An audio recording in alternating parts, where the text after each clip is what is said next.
Section 2. You will hear a radio programme giving parents advice about buying cots for their babies to sleep in. First, you have some time to look at questions 11 to 17.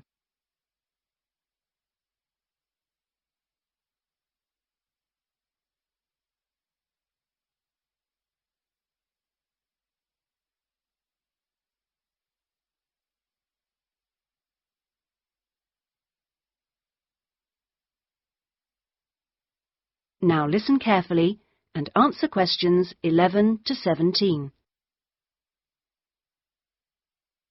Hello and welcome to today's Buyer Beware program, where we give you some tips on how to spend your money wisely. Now, in today's show, we're looking at beds for children and babies. Let's start by looking at baby cots. That's for children of up to 3 years old. We tested 3 different cots, all in the budget price range, and as usual, we will feature the good points, the problems, and our verdict. The first cot we looked at was by BabySafe, and it had several good points to recommend it. Our testers liked the fact that it had 4 wheels, so it was easy to move around. The only slight problems with this cot were that it had no brakes, but they didn't think that mattered too much. At first they were a bit concerned about the side bar because they felt babies could trap their fingers in it. But our testers felt that this was unlikely to happen, so they've given this one a verdict of satisfactory. The next cot was by Choice Cots, and this time our testers were pleased to find a cot which is simple to put together, unlike others we looked at. On the minus side, our testers did not like the fact that the side of the cot did not drop down, making it difficult to pick up newborn babies. However, the real problem with this cot was the space between the bars. Our testers found they were too wide and a baby could easily trap his head. We felt this was a real safety hazard, and so we've labelled this one dangerous, I'm afraid.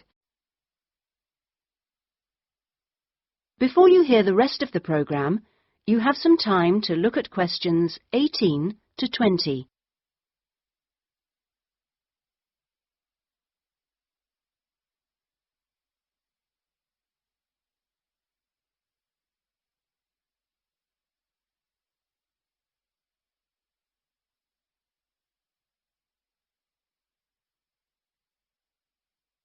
Now listen and answer questions 18 to 20. And finally, better news for the Mother's Choice cot. This cot was slightly different in that although the sidebar did not drop down, the base could be raised or lowered into 2 different positions, making it safe as well as convenient. The negatives for this one were quite minor. The only niggle everyone had was the fact that it has no wheels, and the only other problem anyone could find was that there were pictures, which were simply stuck on and so could easily become detached. The makers have now promised to discontinue this practice. As this cot will then be safe in every way, we have made the Mother's Choice cot our best buy. Congratulations, Mother's Choice. So what features should you look for in a baby's cot? Well, obviously, safety is a very important factor, as well as comfort and convenience. We recommend that if you are buying a cot, do make sure that any metal present is not rusted or bent in any way. You should ensure your cot has only rounded or smooth edging without any sharp edges. This is especially important for wooden cots. And now, on to beds for toddlers. That is the end of section 2. You now have half a minute to check your answers.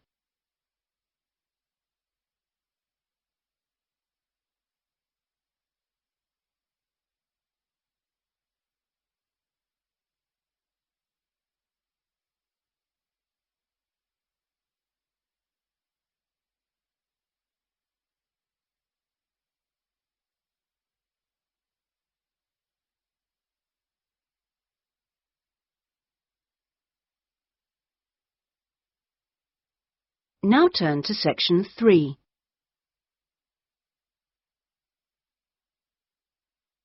Section 2. You will hear a man called Dan Pearman talking on the radio about Pedal Power, a UK charity which sends bicycles to people in developing countries. First, you have some time to look at questions 11 to 15.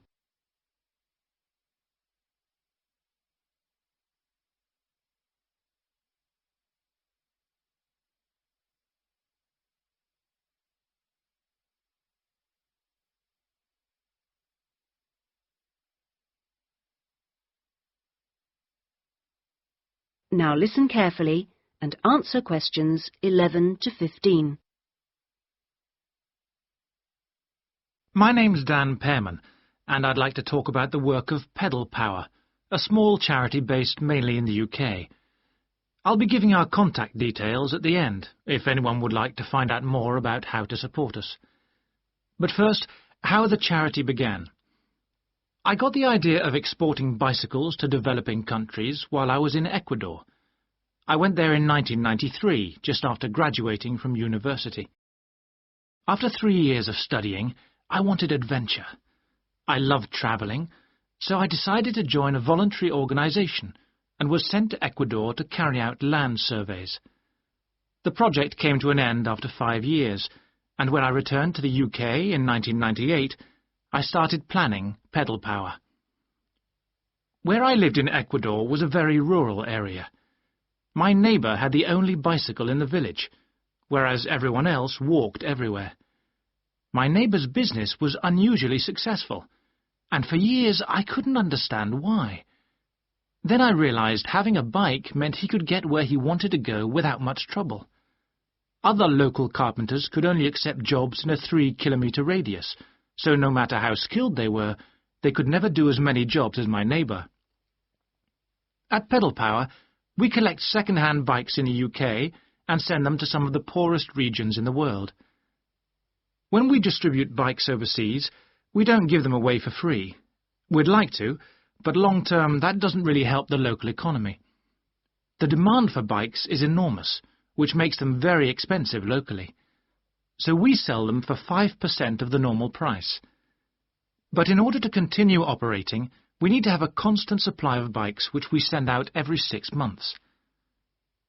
One example of a town that's received bicycles from Pedal Power is Rivas. It was the first place I sent a full container of bicycles to. Most people there now own a bicycle. The local economy has developed so much you wouldn't recognize it as the same place. In fact, there are more bikes than on the streets of Amsterdam, if you've ever been there. But Pedal Power still needs your help. You may have read about some of our recent problems in the British media. In August 2000, we simply ran out of money. We had containers of bikes ready to send, but no money to pay the bills. It was a terrible situation. We managed to ensure the bikes went out on time, but the other problems carried on for several months. Before you hear the rest of the talk, you have some time to look at questions 16 to 20.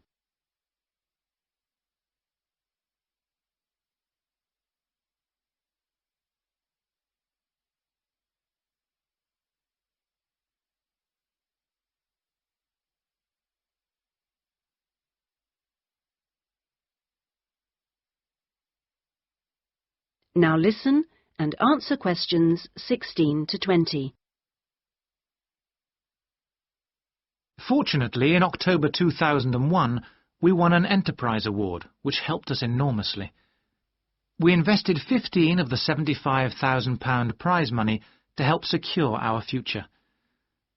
Winning the award helped raise our profile, and the money enabled us to pay all our shipping costs, which represent our greatest expense. Pedal Power changes lives. When someone gets a bicycle from us, they see a 14% increase in their income. We're currently looking to invest in computers so that our office staff can do an even better job. Because of our work, people in a number of countries now have a better standard of living. So far, we've provided 46,000 people with bikes. But we'd like to send more, at least 50,000 by the end of the year. Now, there are many ways in which you can support the work of Pedal Power, not just by taking a bike to a collection in your area. I should also like to say, if you do have a bike to donate, it doesn't matter what condition it's in. If we can't repair it, we'll strip it down for spare parts. Of course, to do that we always need tools, which are expensive to buy, so we welcome any that you can give. Also, you could help by contacting the voluntary staff at our offices. They'll be able to suggest activities you could organise to bring in funds for us. People do all kinds of things, including, of course, sponsored bike rides. Also, we're always interested to hear of other places that would benefit from receiving a consignment of bikes, and welcome suggestions from people who've been to developing regions on their travels. We hope that by talking on radio programmes like this, we will be able to raise public awareness, which will lead to government organisations also giving us regular financial support, something that we really need. If you'd like some more information about where to donate an old bicycle or offer help in other ways, please contact us on 019. That is the end of section 2.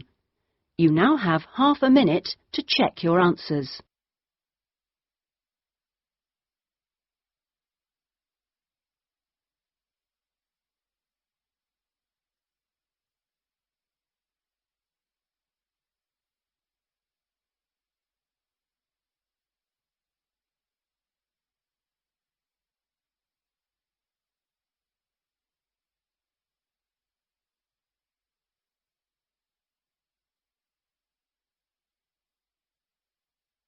Now turn to section 3.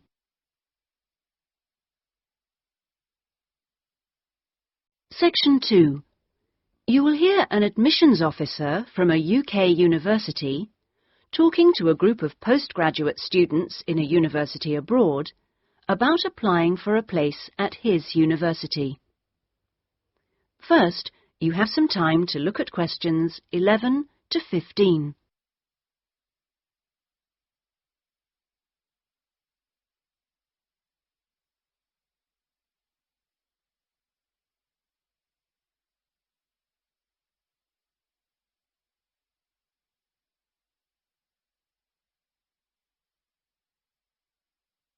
Now listen carefully and answer questions 11 to 15. As I said earlier, there is, I think, at Rexford an excellent combination of physical and geographical advantages, as well as having a rural setting and still being close to central London. Something that will certainly be of interest to you is that Rexford is just 35 minutes from London Airport. At Rexford, we have a strong research capability. We came 7th out of 101 universities in last year's research assessment, carried out by a government body, and did particularly well in your particular subjects, engineering and science. Actually, we got a top research grade of 5 for engineering, geography and computer sciences.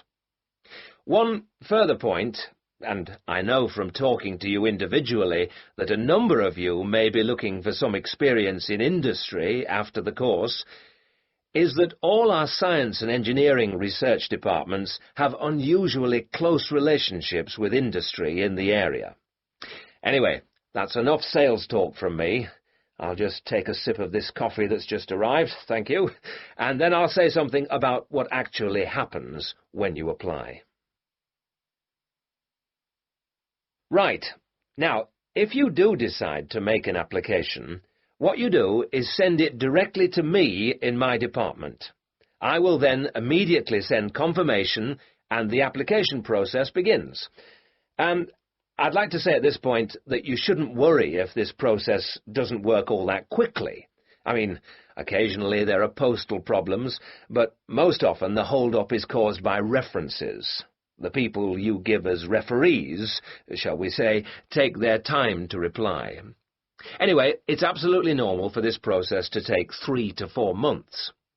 What I do in this period is keep in touch with you and reassure you that things are moving along.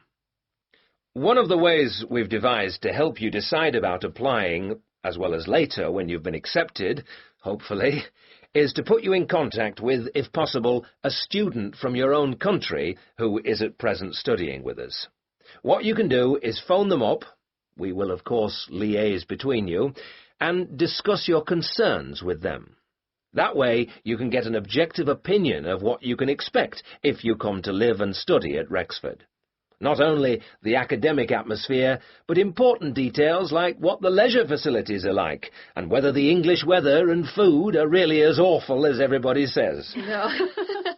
If you decide you can face it, the contact can also help you just before you leave with tips on what to pack and that sort of thing. At the moment, I think we've got 2 second-year students and 1 postgraduate from this country. Before you hear the rest of the talk, you have some time to look at questions 16 to 20.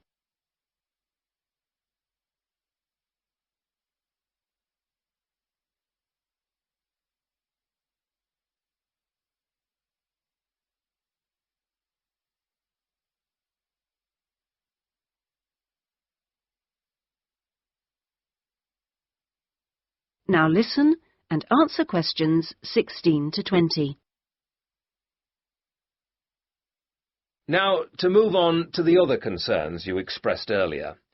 At a UK university, as I'm sure you know, you will be in an environment where independent learning is the norm, which takes most students a while to adjust to, and at a time when you will be separated from your normal surroundings, and in most cases, your family.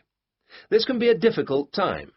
But remember that something like 25% of our student body are international students like yourselves, and that there are several organisations in the university and city whose main purpose is to offer help and ensure that your time with us is enjoyable and useful. 1 or 2 of you touched on the subject of accommodation earlier, so I'll just add a few points. It is the university's policy to give priority in the allocation of residence places to 3 categories, and those are visiting students, exchange students, and new postgraduate students. However, demand exceeds supply, so there is still a need to put your name down early for campus accommodation, particularly if your family is accompanying you. This means that the earlier you decide whether you want to study with us, and so get the procedure moving, the better it will be for everybody. Yes? What if you would prefer to live outside the university? If you're planning to live off campus, you've got to sort things out even earlier. As with everything in short supply, the good accommodation gets snapped up months before the beginning of term. In other words, if you're starting in October, you need to be thinking about it in June, or at the very latest July. So you do need to think very carefully about what you need, how much you can afford to pay well in advance. What you can't do is leave it until a few days before the start of term. The agencies in town are pretty good. It's just a matter of contacting them in good time. Of course, we have a full-time accommodation officer available to help all students. She'll get in touch with you when you're accepted. She's got plenty of contacts in the town and will deal with the agencies on your behalf. 1 or 2 of you asked me earlier about your level of spoken English. Obviously, most of you have already achieved a lot. I wish I could speak your language half as well. Having said that, though, I'm afraid the lecturers will make little or no allowance for the presence of non-native speakers in the audience. So anything you can do to improve your spoken English, even beyond the pretty high levels most of you have already reached, will help make your stay with us that bit more fun for you. Some extra practice before you arrive is worth more than, for example, private lessons afterwards when you won't really have time. Oh, and one last thing before I invite further questions. It's very important that you always... That is the end of section 2. You now have half a minute to check your answers.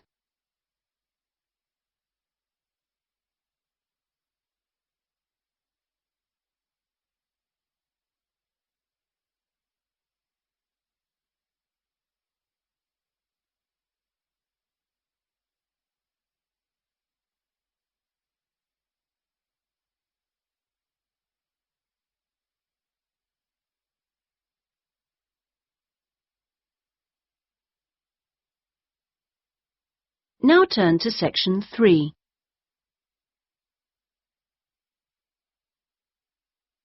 Section 2. You will hear a speech by an official at a meeting of a local football club at the start of a new football season. First, you have some time to look at questions 11 to 17.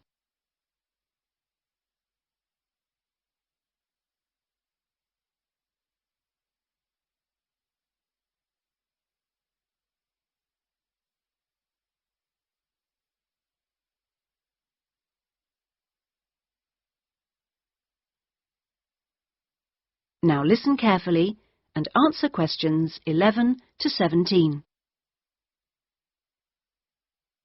Good evening, everyone, and thank you for coming to the soccer club meeting. It's good to see so many parents and children here tonight, and I know you're looking forward to a great football season. Now, I'd like to take a few minutes to tell you about some changes to the soccer club for the coming season. Now, this season, we'll be playing all our matches for both the junior and senior competitions at Kings Park, instead of Royal Park, which was used last season. Now, for meetings, we're going to use the clubhouse in Kings Park, and the next meeting will be held in the clubhouse on the 2nd of July. As usual, we hope to begin the season with a picnic next Saturday at the clubhouse. Please try and come to the picnic, as it's always good fun. The last week of the season, we usually have a dinner and presentation of prizes to the players, and more information about this will be given to you later in the season. This season, we have more teams than ever.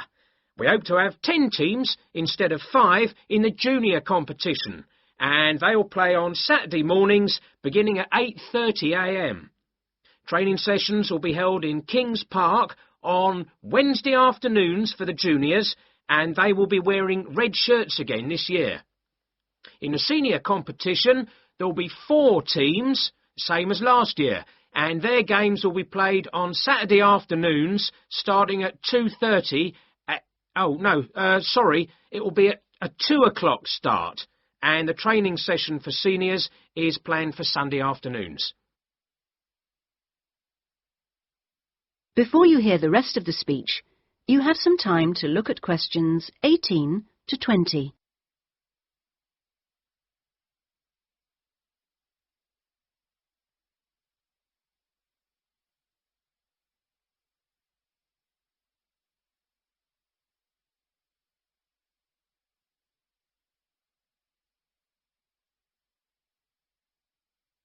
Now listen and answer questions 18 to 20.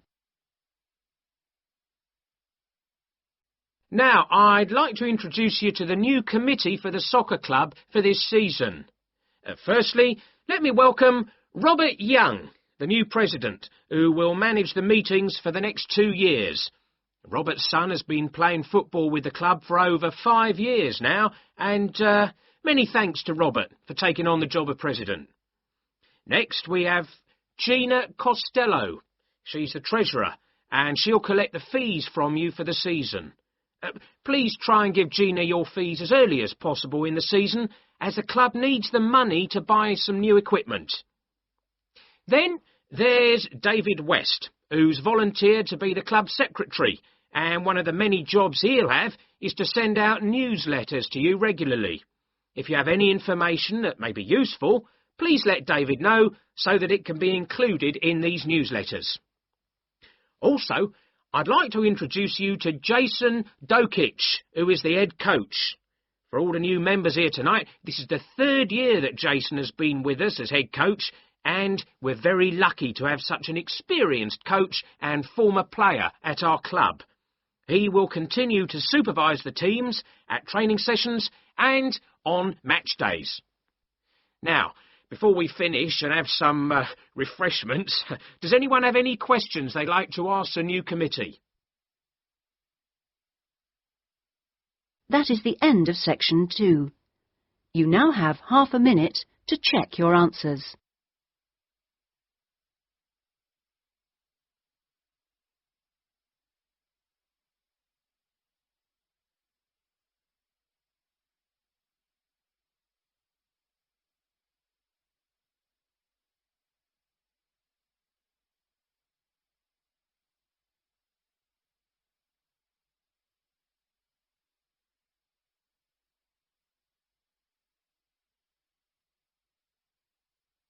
Now turn to section 3.